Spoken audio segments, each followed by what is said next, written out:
Sir, ಈಗ weight loss ಬಗ್ಗೆ ಮಾತಾಡೋದಾದ್ರೆ ನನಗೆ ಅದು ತಿನ್ನಕ್ಕಾಗಲ್ಲ, ನನಗೆ ಅದನ್ನ ಫಾಲೋ ಮಾಡಕ್ಕಾಗಲ್ಲ, ಕಷ್ಟ ಆಗ್ತದೆ. ಚೈನಾದವ್ರು ನೋಡಿ ನಾವು ನೋಡ್ತಾ ಇರ್ತೀವಿ, ಬಟ್ ಅರ್ಥ ಮಾಡ್ಕೊಳ್ಳಲ್ಲ. ಅವ್ರು ಕುಳ್ಡ್ರು ಇರ್ತಾರೆ, ಕಣ್ಣು ಸ್ಲ್ಯಾಂಟೈಸ್ ಇರುತ್ತೆ. ಅದೇ ಆಫ್ರಿಕನ್ಸ್ ನೋಡಿ ಹೈಟ್ ಇರ್ತದೆ, ಬಿಲ್ಟ್ ಇರ್ತದೆ, ಕೆಲವರೆಲ್ಲ ಮಸ್ಕ್ಯುಲರ್ ಆಗೂ ಇರ್ತಾರೆ. ಭಾರತ ದೇಶದಲ್ಲಿ ನೆಲೆಸಿರತಕ್ಕಂಥ ಜನಕ್ಕೆ ಹೊಟ್ಟೆ ಡುಬ್ಬಣ್ಣ ಅಂತ ಕರೀತಾರೆ. ಎಲ್ಲರೂ ಅಂತ ನಾನು ಎಕ್ಸರ್ಸೈಸ್ ಮಾಡ್ಬಿಟ್ರೆ ಕಮ್ಮಿ ಆಗುತ್ತೆ, ಆಗಲ್ಲ. ಈಗ ಮೈಕ್ ಟೈಸನ್ ಇದಾರೆ ಹಂಗಂತರ, ಎಲ್ಲರೂ ಮೈಕ್ ಟೈಸನ್ ಆಗಕ್ಕಾಗತ್ತಾ? ಈಗ ನೀವು ನೋಡಿದ್ದೀರಾ ಪುನೀತ್ ರಾಜ್ಕುಮಾರ್ ಅವರೆಲ್ಲ ಫಿಟ್ನೆಸ್ಸೇ ಮಾಡ್ತಾ ಇದ್ರು. ಯಾಕೆ ಹೋದ್ರು? 100 kg ಎತ್ತೀನಿ, 200, ಅದರಿಂದ ಡ್ಯಾಮೇಜ್ ಆಗುತ್ತೆ, ತೊಂದರೆ ಆಗುತ್ತೆ. ಇದರ ಸ್ಟ್ರಿಕ್ಟ್ ಲೈಫ್ ಸ್ಟೈಲ್ನ ಡಿಸಿಪ್ಲಿನ್ ಮಾಡಿಕೊಂಡು ಒಂದು ಮೈಂಡ್ ಸೆಟ್ನ ಮಾಡಿಕೊಂಡ್ರೆ ಭಾಳ ಹೆಲ್ಪ್ ಆಗುತ್ತೆ.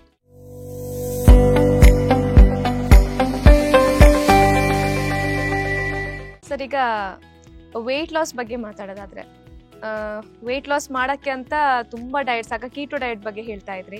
ಸೊ ಅದೇ ರೀತಿ ಸುಮಾರು ಡಯಟ್ ಇದೆ, ಮಿಲಿಟರಿ ಡಯಟ್ ಅಂತೆ, ಕ್ಯಾಲರಿ ಡೆಫಿಸಿಟ್ ಡಯಟ್, ಸುಮಾರು ರೀತಿ ಡಯಟ್ಗಳನ್ನ ಫಾಲೋ ಮಾಡ್ತಾರೆ. ಯೂಟ್ಯೂಬ್ ಹೋಗ್ಬಿಟ್ರೆ 1,000 ಯೂಟ್ಯೂಬ್ 1000 ಗಟ್ಟಲೆ ವಿಡಿಯೋಸ್ ಇದೆ. 1000 ಗಟ್ಟಲೆ ಇದೆ.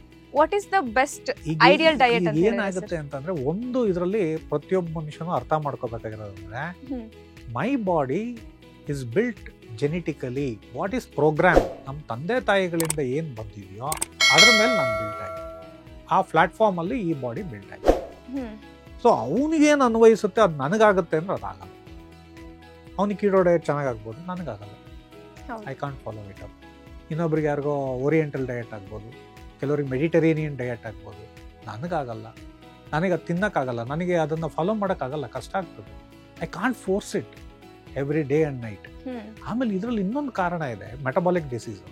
ಅದು ತುಂಬ ದೊಡ್ಡ ಸಬ್ಜೆಕ್ಟು. ಮೆಟಬಾಲಿಕ್ ಡಿಸೀಸ್ ಅಂದರೆ ಲಾಟ್ ಆಫ್ ಸಿಂಪಲ್ ಅಂತಂದರೆ ಇದೆ. ಈಗ ನಮ್ಮ ಒಂದು ಜೆನೆಟಿಕಲಿ ನಾವು ಇಂಡಿಯನ್ಸ್, ಫಸ್ಟ್ ನಾವು ಅರ್ಥ ಮಾಡ್ಕೋಬೇಕು ಇಂಡಿಯನ್ಸ್. ಇಲ್ಲೇನಾಗುತ್ತೆ ಅಂದರೆ, ಈಗ ಚೈನಾದವ್ರು ನೋಡಿ ಕುಳ್ಡ್ರು, ನಾವು ನೋಡ್ತಾ ಇರ್ತೀವಿ, ಬಟ್ ಅರ್ಥ ಮಾಡ್ಕೊಳ್ಳಲ್ಲ. ಅವ್ರು ಕುಳ್ಡ್ರು ಇರ್ತಾರೆ, ಕಣ್ಣು ಸ್ಲ್ಯಾಂಟೈಸ್ ಇರುತ್ತೆ. Why he is like that? ನಾನು ಯಾಕೆ ಹಂಗಿಲ್ಲ? ಅವನು ಮನುಷ್ಯನೇ, ಅದನ್ನು ನಾವು ಯೋಚನೆ ಮಾಡಲ್ಲ. ಅದೇ ಆಫ್ರಿಕನ್ಸ್ ನೋಡಿ ಹೈಟ್ ಇರ್ತದೆ, ಬಿಲ್ಟ್ ಇರ್ತದೆ, ಕೆಲವರೆಲ್ಲ ಮಸ್ಕ್ಯುಲರ್ ಆಗೂ ಇರ್ತಾರೆ. ಅವ್ರು ಯಾಕೆ ಹಂಗೆ? ಫಸ್ಟ್ ವಿ ಶುಡ್ ಅಂಡರ್ಸ್ಟ್ಯಾಂಡ್ ನಮ್ಮ ಜೆನೆಟಿಕ್ಸು. ಅಂದರೆ ಬರೀ ನಮ್ಮ ತಂದೆ ತಾಯಿ ಅಲ್ಲ, ಅವ್ರ ತಂದೆ ತಾಯಿ, ಅವ್ರ ತಂದೆ ತಾಯಿ, ಅವ್ರ ತಂದೆ ತಾಯಿ, ಅವ್ರದ್ದು ಒಂದು 100 ಜನರೇಷನ್ಸ್ ಹಿಂದಕ್ಕೆ ಭಾರತ ದೇಶದಲ್ಲಿ ನೆಲೆಸಿರತಕ್ಕಂಥ ಜನಕ್ಕೆ ಹೊಟ್ಟೆ ಡುಬ್ಬಣ್ಣ ಅಂತ ಕರೀತೀವಿ. Pot belly. ಇಲ್ಲಿರೋರಿಗೆಲ್ಲರಿಗೂ ಸ್ವಲ್ಪ ಹೊಟ್ಟೆ ಬಂದೇ ಬರುತ್ತೆ. ಇದು ನಮಗೆ ನಮ್ಮ ಪಿತೃರಿಂದ ಬಂದಿರತಕ್ಕಂಥ ಬಳುವಳಿ. ನಾವು ಯಾಕೆ ಬ್ರೌನ್ ಕಲರ್ ಇದ್ದೀವಿ ಅಂದರೆ, ನಾವು ಅಲ್ಲಿಂದನೇ ಬಂದಿರೋದು. ನಮ್ಮ ಕ್ಲೈಮೇಟ್ಗೆ ನಾವಿಲ್ಲಿ ಅನ್ನ ತಿನ್ನೋದ್ರಿಂದ ರೈಸ್ ತಿನ್ನೋ ಅಭ್ಯಾಸ ಮಾಡೋದು. ಅದೇ ನೋಡಿ, ನಾರ್ತ್ ಇಂಡಿಯಾಗೆ ಹೋದ್ರೆ ಸ್ವಲ್ಪ ಕಮ್ಮಿ, ಅವ್ರ ಹೊಟ್ಟೆ ಕಮ್ಮಿ ಇದೆ ಅವರು. ನೀವು ಸೌತ್ ಇಂಡಿಯಾಗೆ ಬನ್ನಿ, ಜಾಸ್ತಿ. ಯಾಕೆಂದರೆ ನಾವು ಅನ್ನ ತಿನ್ನೋದ್ರಿಂದ ನಮ್ಮ ಜೆನೆಟಿಕಲಿ ನಮ್ಮ ಹೊಟ್ಟೆ ಡುಬ್ಬಣ್ಣ ಫಿಕ್ಸು. ಇದನ್ನು ಒಂದು ಸರ್ಟನ್ ಎಕ್ಸ್ಟೆಂಟಿಗೆ ನೀವು ಕಮ್ಮಿ ಮಾಡ್ಬೋದು ಹೊರತು, ನಾನು ಪೂರ್ತಿ ಕಂಟ್ರೋಲ್ ಮಾಡಿಬಿಡ್ತೀನಿ ಅಂದ್ರೆ ಆಗಲ್ಲ.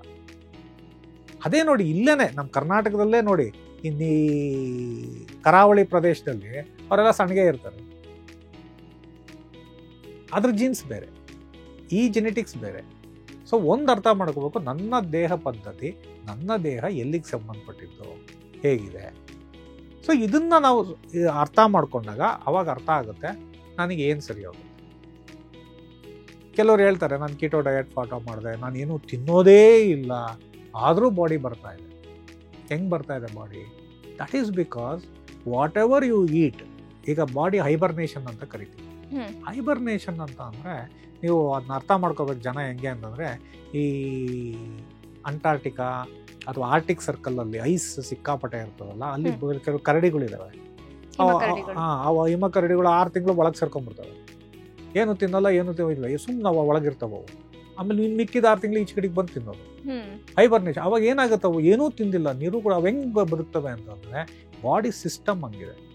ಹಂಗೆ ನಮ್ಮ ಬಾಡಿನೂ ಏನಾಗುತ್ತೆ ಅಂದರೆ, ತುಂಬ ಸ್ಟ್ರೆಸ್ಗೆ ಹೋದಾಗ ಸುಮ್ಮನಾಗುತ್ತೆ, ಏನು ಮಾಡಲ್ಲ, ತಿಂದಿದ್ದೆಲ್ಲ ಫ್ಯಾಟ್ ಆಗಿ ಕನ್ವರ್ಟ್ ಆಗಿ ಕೂತ್ಕೊಳ್ಳೋದು.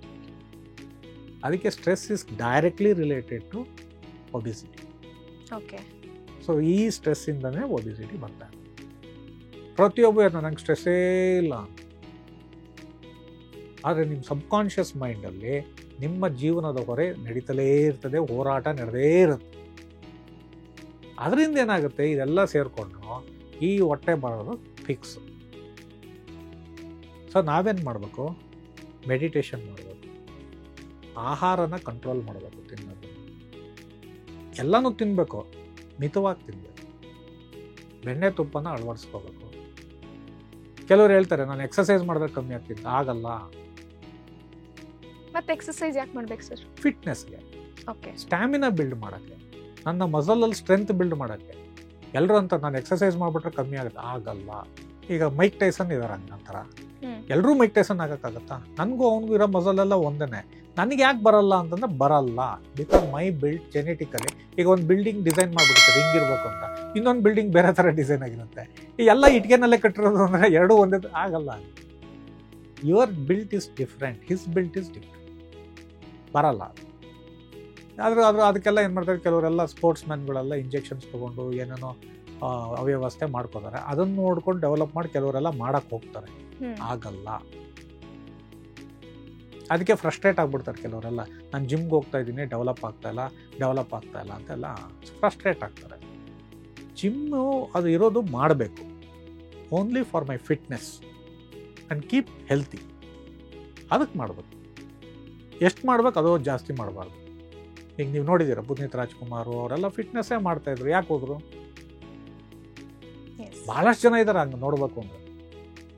ಬರೀ ಇವ್ರು ಒಂದೇ ಎಕ್ಸಾಂಪಲ್ ಅಲ್ಲ, ಭಾಳಷ್ಟು ಜನ ಸಿಗ್ತಾರೆ. ಯಾಕೆ ಹೋದ್ರು? ಏನೂ ಮಾಡ್ದಲೆ ಸುಮ್ಮನೆ ಕೂತಿರೋರೇನೆ 80 ವರ್ಷ 90 ವರ್ಷ ಬರ್ತಾರೆ, ಏನೂ ಮಾಡ್ದಲೆ. ಈಗ ಅವ್ರ ನಮ್ಮ ತಂದೆ ತಾಯಿಗಳೆಲ್ಲ ತಗೋತಾರಲ್ಲ, ಅವ್ರು ಏನು ಮಾಡ್ತಾಯಿದ್ರು? ಯಾವ ಜಿಮ್ಗೆ ಹೋಗ್ತಾಯಿದ್ರು? ಮೊದಲೆಲ್ಲ ಜಿಮ್ ಕಾನ್ಸೆಪ್ಟ್ ಎಲ್ಲಿತ್ತು? ಇಲ್ಲ, ಅವರೆಲ್ಲ ಬದುಕಿರ್ಲಿಲ್ವಾ? 80 ವರ್ಷ 90 ವರ್ಷ ಎಲ್ಲ ಇದ್ರು.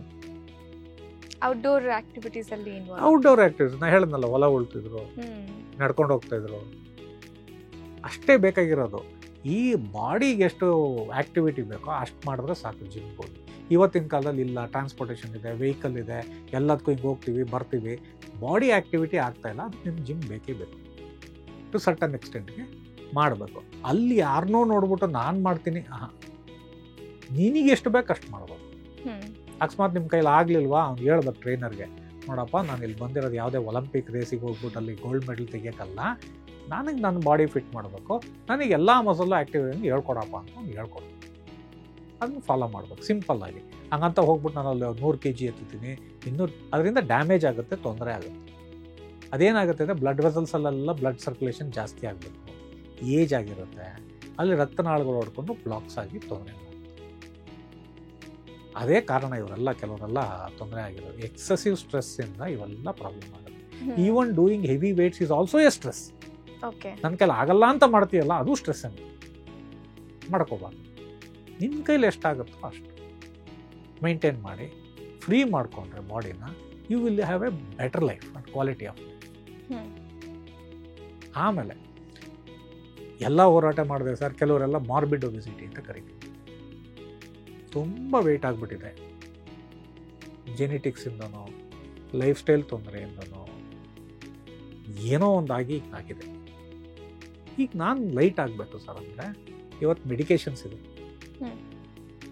ಇಲ್ಲಿ ಅವ್ರದ್ದು ಬಂದಿದೆ ಇಂಜೆಕ್ಟಬಲ್ಸು, ಮತ್ತು ತಗೋಬೋದು.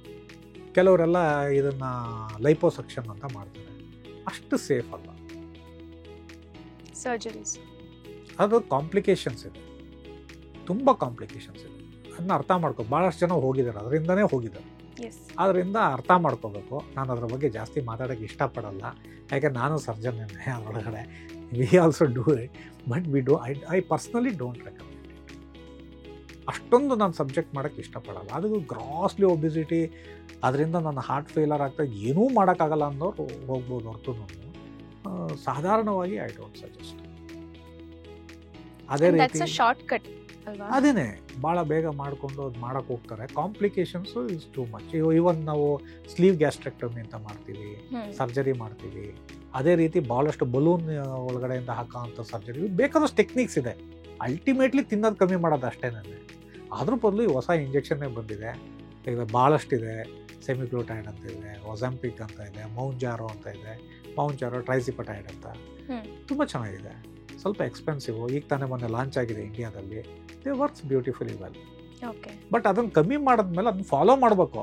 ಮತ್ತೆ ನೀವು ಇಂಜೆಕ್ಷನ್ ತೊಗೊತಾ ಇದ್ದೀನಿ, ಕಮ್ಮಿ ಆಗೋಯ್ತು, ಮತ್ತೆ ಹಂಗೆ ಬಂತು ಅಂದರೆ ಬಂದೇ ಬರುತ್ತೆ. ನೀವು ಇಂಜೆಕ್ಷನ್ ನಿಲ್ಲಿಸಿದ್ರಿ ಅಂದರೆ ಮತ್ತೆ ಬಂದೇ ಬರುತ್ತೆ, ಹೋಗಲ್ಲ ಅಂತ. ನೀವು ಲೈಫ್ ಸ್ಟೈಲ್ನ ಚೇಂಜ್ ಮಾಡಿಕೊಂಡ್ರೆ ಅದು ಇಂಪ್ರೂವ್ ಆಗುತ್ತೆ. ಸೊ ಒಂದ್ಸಲ ಚೇಂಜ್ ಮಾಡ್ಕೊಂಡ್ಮೇಲೆ ಅದನ್ನ ನಾವು maintain continue it in between ಬೇಕು ಅಂದರೆ ಮತ್ತೆ ಅದರ ಅವಲಂಬನೆ ಬೇಕಾಗುತ್ತೆ. ಇದರ ಸ್ಟ್ರಿಕ್ಟ್ ಲೈಫ್ ಸ್ಟೈಲ್ನ ಡಿಸಿಪ್ಲಿನ್ ಮಾಡಿಕೊಂಡು ಒಂದು ಮೈಂಡ್ ಸೆಟ್ನ ಮಾಡಿಕೊಂಡ್ರೆ ಭಾಳ ಹೆಲ್ಪ್. ಲೇಟೆಸ್ಟ್ ಹಾಗೂ ಇಂಟ್ರೆಸ್ಟಿಂಗ್ ಸುದ್ದಿಗಳಿಗಾಗಿ ಬಾಸ್ ಟಿವಿ ಕನ್ನಡ ಚಾನೆಲ್ನ ಸಬ್ಸ್ಕ್ರೈಬ್ ಮಾಡಿ. ಹಾಗೆಯೇ ಬೆಲ್ ಐಕಾನ್ ಪ್ರೆಸ್ ಮಾಡಿ. ಇದರ ಜೊತೆಗೆ ಫೇಸ್ಬುಕ್, ಇನ್ಸ್ಟಾಗ್ರಾಮ್, ಎಕ್ಸ್ ನಲ್ಲೂ ಮಿಸ್ ಮಾಡದೆ ಫಾಲೋ ಮಾಡಿ.